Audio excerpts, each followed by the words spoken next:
If the headline announcement on this media deal is between 20 and 30 million per team, that's what the headline ends up saying, I'm going to go out on a limb here and say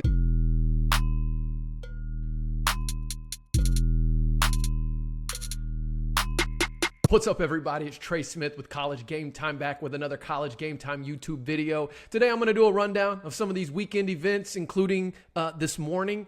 We have the Northwestern Hazing situation. We've got Bob Huggins situation. We've got an update from our friend Jim Williams as it pertains to the Pac-12 media deal situation. So before I dive into all of that, you know what to do. Like, subscribe, comment at the end, share it with a friend. And if you're feeling generous, leave a super thanks. But without further ado, let's get into it. So number one, we got Pat Fitzgerald and Northwestern. What a weird situation we have here.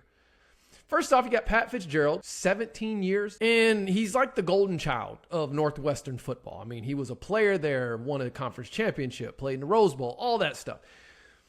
And over the weekend, I believe it was, maybe it was Friday, there was a big report that came out from, I guess, the student editorial of Northwestern. And the only part I'm really going to get into is the kind of the worst thing, or the premise of it, was this hazing activity that the Northwestern players did called running. In other words, they would run a player if a player performed, typically freshmen, if they performed bad in practice, if they messed up in a game, just for whatever it was. This hazing practice called running was basically this. It says if a player was selected for running, the player who spoke to the Daily said, and this was the Northwestern Daily, I believe was the Daily Northwestern, dailynorthwestern.com, that the player would be restrained by a group of 8 to 10 upperclassmen dressed in various purge-like masks. If you've never seen the Purge movie, it's talking about those masks, who would then begin dry humping the victim in a dark locker room. So, of course, this report comes out. Pat Fitzgerald initially got suspended. The school president suspended him for a couple weeks. Then the school president sort of walked those comments back and was like, oh, I was real focused on the reports and not so much focused on what was Coach Fitzgerald's involvement in it or his knowledge of it. So he kind of started to walk that back. And then over the course of the weekend, you had another faction of Northwestern football come to the table saying, no, this is all lies. This is an over-exaggeration. This is some whistleblower who's disgruntled, a former player who's disgruntled. But then you have other former players coming in saying, no, this was true. This happened. And some people are even implying that Pat Fitzgerald may have had knowledge of the hazing. Most people seem to be saying that he did not. Here's the thing. This is going to be a nightmare for Northwestern because all this is coming out just in time for Big Ten Media Days. And what I'm curious of, with the information we have that's out there, is this enough for Fitzgerald to lose his job? Now, does that answer change depending on his knowledge of the activity?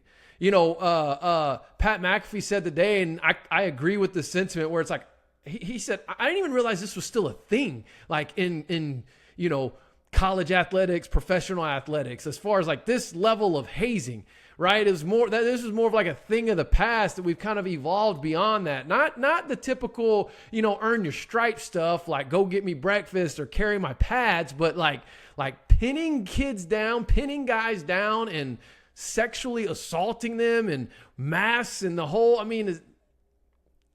he was kind of like, isn't that kind of outdated? So I'm curious, though. Let me know your thoughts on this Northwestern situation. Should Fitzgerald keep his job? Should he be fired? Should he have a season-long suspension? Like, what should the punishment be? And with that being said, does whether he knew or not, should that impact his punishment? Because at the end of the day, I always tend to err on the side of, if you're the leader of an organization, like, the accountability starts and stops with you, period. Yes, there are exceptions to that. And I would need way more information on this particular case to determine whether or not his hands are completely clean of it or not. But I'm curious to know your thoughts. Let me know. Should he keep his job? Should he lose it? If he keeps his job, what should the consequence be? And then how much would you put his knowledge of the hazing? How much does that factor into, what his punishment should be? Okay, so let's move on here to Bob Huggins. And this will be quick. Okay. Most of you know, watching this, Bob Huggins, he just had a bad couple of months here. Like really bad. He had the slur situation on the radio interview that he survived, but then he had the horrible DUI incident that seemingly he did not. As far as we were concerned, he resigned after that DUI situation. West Virginia moved on, hired an interim coach, and lost some players that they had gotten in the portal, lost them again to the portal. I think they may have kept a couple, but either way, fan base has been kind of split. Half the fans who just diehard Huggins fans still want him regardless of his actions, want him to get help and do all that and let him still be the coach. Others are saying it's time to move on. This is too much. Let's get rid of him. But what happened over the weekend is essentially Huggins is suing the university, claiming he didn't actually resign. And that's where it gets weird because he's saying that they accepted his resignation based on a text message that was sent by his wife. The university's representation team is saying that, no, we have resignation documents here, an email signed by Bob, da-da-da-da-da. So that's where it's at. So the question is, does Bob Huggins really think he's going to get his job back? Does he really want this job back? Or is there possibly another motivation? And I want you to watch this quick clip of Gary Parrish speaking earlier today about this situation and some information that he's gained. He resigned. We accepted it. We have all the correspondence. And we moved on and hired our new interim coach. So talking to people over the past couple of days, it appears that there's some language in the contract, like if you resign before this date, you only get this much money. But if you resign after this date, you get X amount of money. Got it. And this is he has to know deep down he's not getting his job back. So as you can see, money might be playing the motivator here more than Huggins actually thinking he's going to get his job back. Like that ain't going to happen. And if you're a West Virginia fan, that's what you're wanting. I'm sorry, but that it's just not going to happen. But having that information about the date of the resignation and the payout, that makes a little bit more sense as to what all this is that's happening. And it's just a mess, disaster. And then finally, I want to read to you the latest from our friend Jim Williams, a tweet that he put out this morning. He spoke with an administrator from Stanford who apparently has been working with the team in Palo Alto in regards to the Pac-12 media discussion.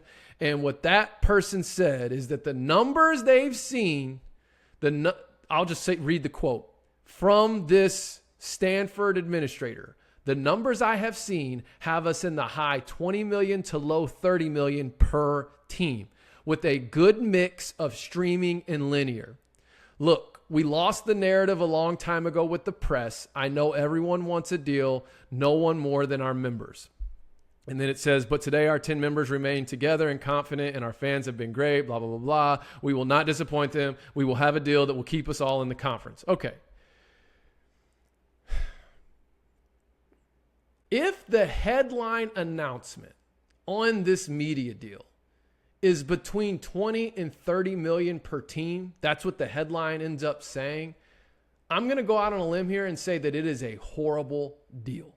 And the reason why I say that is continuing to echo what I've been saying for weeks now, is that whatever the headline is on this Pac-12 media deal, if it ever gets done, the fine print is going to have a lot of performance-based incentives. And I gave the example a couple of weeks ago about an athlete who signs, an NFL player who signs a big contract, right? $70 million over 5 years. And then you look at it and realize that, only 30 of that is guaranteed, or only 40 of that is guaranteed. The other 30 is roster-based, performance-based, whatever.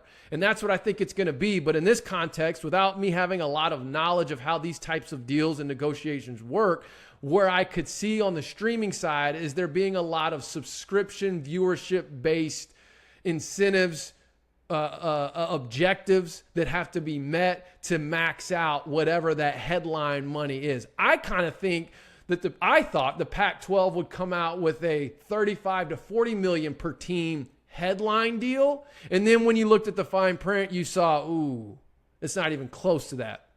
But it's enough to somewhat keep them together. Well, now I'm thinking if that's what the headline money is going to be, and it's got a blend of streaming and linear. So I don't know. I know a couple months ago, the Arizona president had spoke about, the streaming element to it. In fact, I think he was asked, hey, we've heard it could be 50% streaming. What are your thoughts on that? And he wasn't super receptive to that. He's saying, listen, if we have to have that much streaming, that could start to impact recruiting. Now, maybe the thoughts and feelings towards streaming has began to have changed. I don't know. But then, of course, I guess it was about a month ago now, the Washington State president came out and was saying they were expecting a deal by the end of June, surprised by the numbers they were seeing. And I don't know. I'm just kind of trying to read between the lines as we follow this situation as it plays out. And it just continues to seem more and more like the Pac-12 just doesn't have a good deal, despite what these, sort of sunshine pumping reports are saying. Now, and maybe it will. And like I've said too, I have said this plenty of times, is that Apple could swoop in and save the day with some just massive situation. And maybe that's what Kliavkoff is like hoping is going to happen. I don't know. But 20 to 30 million per team,